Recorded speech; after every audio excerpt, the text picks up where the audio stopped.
उगवणारा प्रत्येक दिवस तुमच्यासाठी दोन पर्याय घेऊन येत असतो पहा. एक तर झोपून स्वप्न पाहत राहा किंवा उठून त्या स्वप्नांचा पाठलाग करून ती स्वप्न पूर्ण करा पहा. चला आपण सांकेतिक भाषेवरचा एक प्रश्न घेतलाय पहा. प्रश्न खूप छान आहे. बघा हा प्रश्न कसं सोडवायचा आणि यावरचे प्रश्न प्रत्येक स्पर्धा परीक्षेला असतात पहा. आणि हा प्रश्न आलेला आहे पहा 2018 साली. शिष्यवृत्तीला किती साली आलाय? 2018ला आलेला आहे पहा. बघा काय प्रश्न.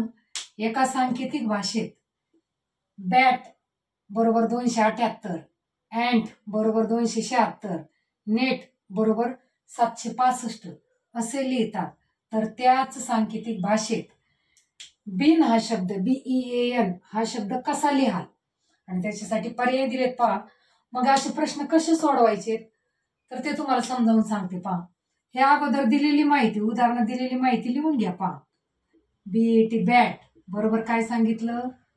278. नंतर अँट बरोबर 276 आणि नेट बरोबर 765.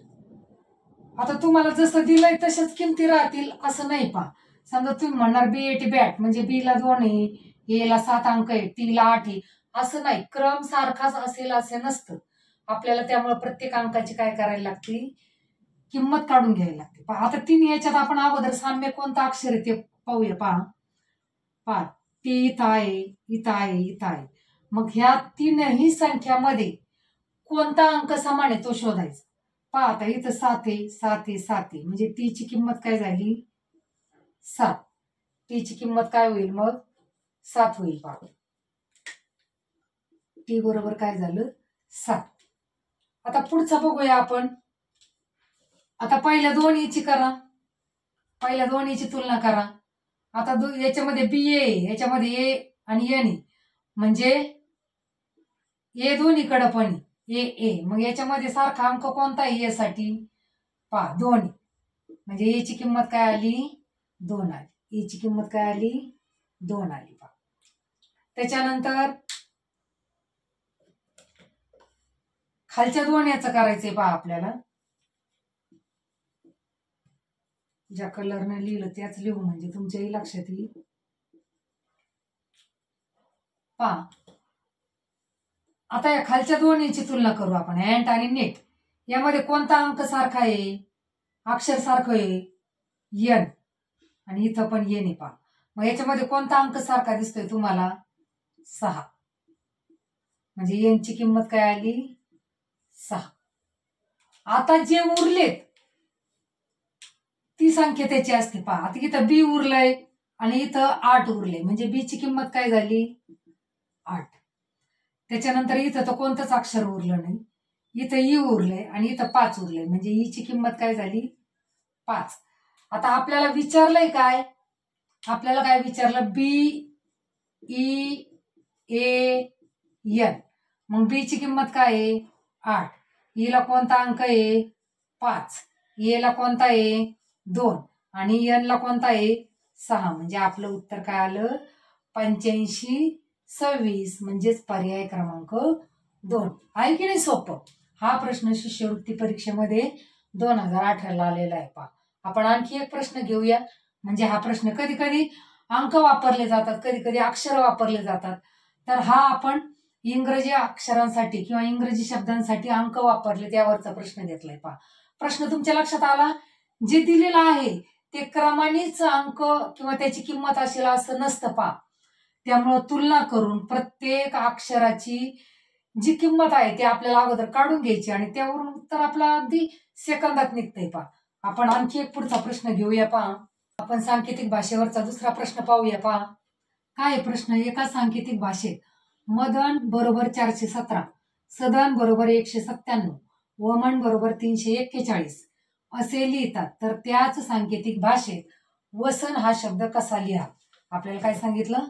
वसन हा शब्द कसा लिहा ते विचारले. पर्याय दिलेले आहेत पहा. अगोदर मी तुम्हाला सांगितलं की जी माहिती दिली ती लिहून घ्यायची पहा. मदन बरोबर 417, त्याच्यानंतर सदन बरोबर 197 आणि वमन बरोबर 341. आता मी तुम्हाला सांगितलं की तुलना करायची. तुलना करायची म्हणजे काय, अक्षरामध्ये कोणतं अक्षर सारखं आहे ते बघायचं, अंकामध्ये मग कोणता अंक सारखा आहे ते पाहायचंय, म्हणजे त्याची किंमत ती होऊन जाईल. आता न न न सगळ्यात मध्ये आले न न न. आता सगळीकडे कोणता अंक सारखा आलाय 1 1 1, म्हणजेच न ची किंमत काय झाली, 1 झाली. आता आपण दुसरं पाहूया. आता पहिल्या दोन्हीची जर आपण तुलना केली तर याच्यामध्ये द हे अक्षर सारखं आहे द, आणि इथं पण द आहे मग इकडे कोणता अंक सारखा दिसतोय तुम्हाला, आता 1 तर गेला, त्याला कट मारायची, 1 तर गेला, मग राहिला कोणता 7, हा 7, म्हणजे द ची किंमत काय आली 7. आता हा पण गेला. आता बघा तिसरं कोणतं येईल पहा. आता खालच्या दोन्हीची तुलना करायची तुम्हाला, खालच्या दोन्हीची. आता याच्यामध्ये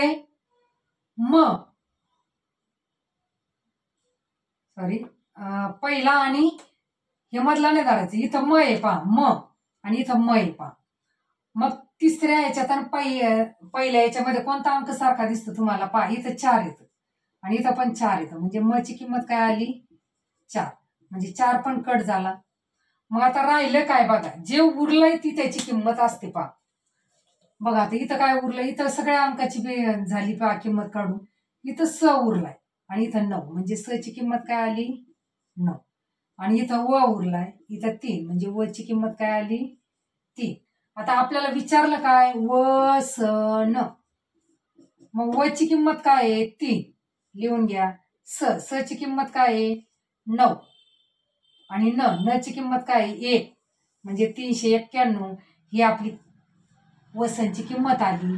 आणि मग पर्याय क्रमांक किती आहे 2, हा आपला पर्याय क्रमांक बरोबर येतो. आहे की नाही सोपं. अगोदर काय करायचंय, दिलेल्या शब्दातील अक्षरांच्या किमती काढून घ्यायच्या अशा तुलना करून, आणि मग आपल्याला जे विचारले त्याचं उत्तर आपल्याला पटकन काढता येते. व्हिडिओ जर आवडला असेल तर लाईक अँड शेअर करा. हा व्हिडिओ पुन्हा पुन्हा पहा, स्किप न करता समजावून घ्या, आणि मग यावरच्या प्रश्नांचा सराव करा. व्हिडिओ आवडला असेल तर लाईक अँड शेअर करा, आणि आपल्या आशा मॅडम या चॅनलला नक्की सबस्क्राईब करा.